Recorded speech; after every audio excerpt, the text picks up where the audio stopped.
Hey guys, Ultra Maximus back with another comic book review. This time I'm going to try a new format. I think I'm going to start doing issues, I guess. Just kind of real quick, this is what this book is, this is what it's about. So just a different format, basically the same kind of stuff. Talk about some books that I picked up this week. So first up on the slate is Batman Beyond Universe number 8. So yeah, this I picked up, and this actually concludes the two stories that have been running in this, and it picks up a new story for the Justice League Beyond.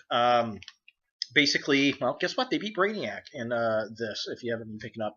And what's really kind of nice, there's a really cool picture. I really, really do dig this Brainiac made out of nth metal. This would actually be a really fun figure. There's a good shot of him coming up on Themyscira. Really nice. I'd love to see that as a figure. So DC Direct, make that happen, would you guys? Yeah, this is pretty cool. John Romita Jr. coming to Superman. Love him. Love the Punisher books. I know him from the Warzone books way back in the day. Aquaman gets put into a coma and all this kind of stuff. And probably the best part of the whole spot is they bust open Wonder Woman's tomb, and she comes out and starts kicking ass. And there's a shot over there looking cool, looking fun. They take down Brainiac. They mess up these nanites, and of course Captain Marvel comes in and Shazam and uses the magic lightning and basically busts him up. And yeah, so that's kind of fun, kind of cool. Everybody's like happy, win-win kind of thing. And they talk about Wonder Woman and her Justice Lords, and so they kind of pick up, are you coming with your Justice Lords to take over? So that's kind of interesting. We'll see where that goes. I dig the future Wonder Woman. She looks really nice. I wouldn't mind having a set of nice, updated Justice League Beyond figures. I think that would be really, really darn cool. And then, of course, the Man-Bat series ties up. That storyline ties up. And, well, basically, at the end, some real nice shots. Real nice artwork of Man-Bat there. Basically, he kills himself. It's yeah. Sorry, spoilers. But there's a couple nice little extra stories with Dick Grayson that I liked, and Barbara Gordon, and they kind of flash back to the Batman animated series, which is kind of cool. Definitely dig that. So nice book, nice story arc. If you hadn't been picking this up, pick them up on the back issues. They're really good. This book's $4 and you get 2 comics basically, so that's $2 a piece. Definitely a good series. It's a good read. Let's see here. Star Wars, The Star Wars number 6, that came out, and we actually end up on the Wookiee planet, which is kind of cool. Yeah, definitely digging it. Let's see here. Some good shots. Big spider thing. It's kind of weird. So we end up on Kashyyyk. It's not Kashyyyk. It's not Alderaan. Yavin, I think, is actually the planet. And this is kind of interesting. We have all the bounty hunters, and they're hunting Wookiees.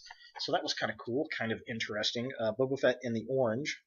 Very strange. But, yeah, definitely cool stuff. And then there's this... Is it Lars? Yeah, Owen Lars is instead on Tatooine, and being Luke's uncle, he's looking kind of, I don't know, kind of weird.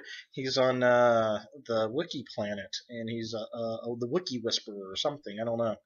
And then Anakin gets into like this big fight with the Wookiees, and that's kind of interesting and cool and very tribal-like, like giant Ewoks. They originally, the concept was giant Ewoks, so that was kind of cool. And then I think there is a preview. Yeah, next month, the Wookiees join the fight. There's the original Chewbacca. character, so that's going to be kind of interesting. But definitely a good book. If you haven't picked this up, this is a good series. This is one of the last Dark Horse Star Wars books that are going to come out, so they'll finish this up, and they have some other books, I think, running through July or August, and then Dark Horse is done with Star Wars, because obviously Disney bought Star Wars and they own Marvel, so it's going to go back to Marvel Comics, which is kind of cool. Other book picked up this week was Justice League 3000 number 4. And this character is this Locust chick. Love her. She's crazy. She's slutty. She is torturing the hell out of Green Lantern, which is pretty cool. Definitely dig that. We find out in this book that, yeah, she's torturing Green Lantern. And the cool thing about this is he shrinks her. He ends up escaping. She throws the cloak on him, and he's all tiny, but he takes control of the cape and starts flying away, and they end up fighting, which is really, really cool. I definitely dug that. They rebuild the Flash.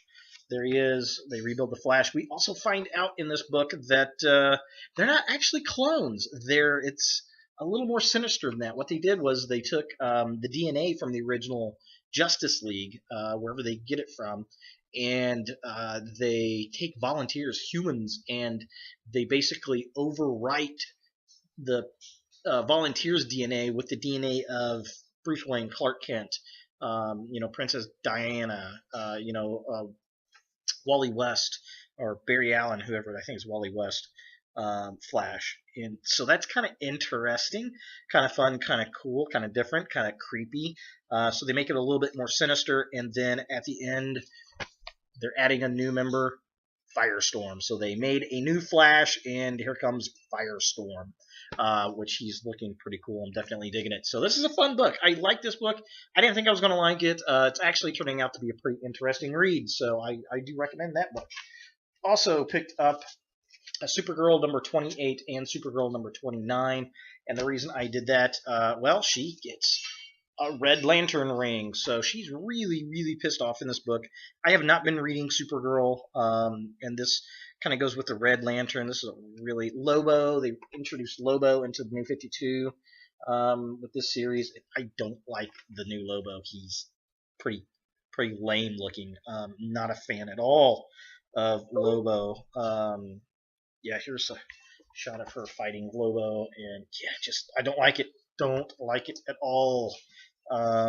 Lame. And yeah, so she's basically mad. She's got a bunch of things going on. Everybody's telling her how she should live her life. And she basically takes down Lobo, gets mad, gets pissed, and these lantern rings are going out. And there's a nice shot of Supergirl getting super pissed off. Definitely dig that. I don't know about her outfit. I'm still not 100% on it. And the Lantern Ring, Kara Zor-El of Krypton, you've been chosen. So that's kind of cool. And then this chicken, and then we have the shot. She's like, rawr, all Red Lanterned out. So that's kind of interesting. I'm going to have to go pick the Red Lantern books up. So, and it continues on here, and we got her fighting the Banshee. So her old roommate was the Banshee. They brought Banshee back, Silver Banshee, which I do like the character. In fact, one of my first comics was a Superman versus Red Banshee, which is really cool. She is fighting her roommate, and this is a different Silver Banshee, I believe. This is kind of cool. They got this character. I don't know who this is, but she looks really wicked and evil, and she's escaping. Don't know. That's going to be kind of cool. They keep calling her the guest. But yeah, so here's the Silver Banshee. They end up fighting in this book. So this book's all about Supergirl in the Red Lantern mode, fire-breathing, pissed, want to kill everything, destroy. And Silver Banshee's trying to stop her, and she's trying to control the whole powers of the Banshee's talking to her, so she's kind of going back and forth. It's very interesting. I'm not a big fan of the new design on Silver Banshee. I don't like the short lesbian look haircut. Not much of a fan of that, but oh well, it is what it is, I guess. And so she basically tricks Supergirl into going away, and she goes to the Red Lantern comic and does her thing, I guess. So that's kind of interesting. And then there's some big bad guy at the end we're going to see in the next issue. So this is pretty fun. I'm not sure exactly what's going on with it. I just picked it up because I saw she had a Red Lantern ring. Looked kind of cool. And yeah, so that was kind of fun. Definitely digging that. If you're a Red Lantern fan, you're going to dig that. If you're a Supergirl fan, you're probably definitely going to dig. So that was kind of a fun read. Justice League 3000. Again, love this book. It's issue number 4, so you can actually pick all the back issues up pretty easy. And then the Star Wars number 6, definite must read. Last of the Dark Horse Star Wars books. And, of course, Batman Beyond Universe number 8, wrapping up the 2 arcs of the Justice League Beyond versus Brainiac, and, of course, Batman, Bruce Wayne, and the Man-Bat. So, good stuff. Thanks for watching, guys. Look for more reviews in the future, and appreciate your loyalty, your watching, subscriptions, all that kind of stuff. If there's something you want me to do, definitely let me know, and I'll see if I can do a video on it. So thanks for watching, and again, I'll catch you next week with another comic book review.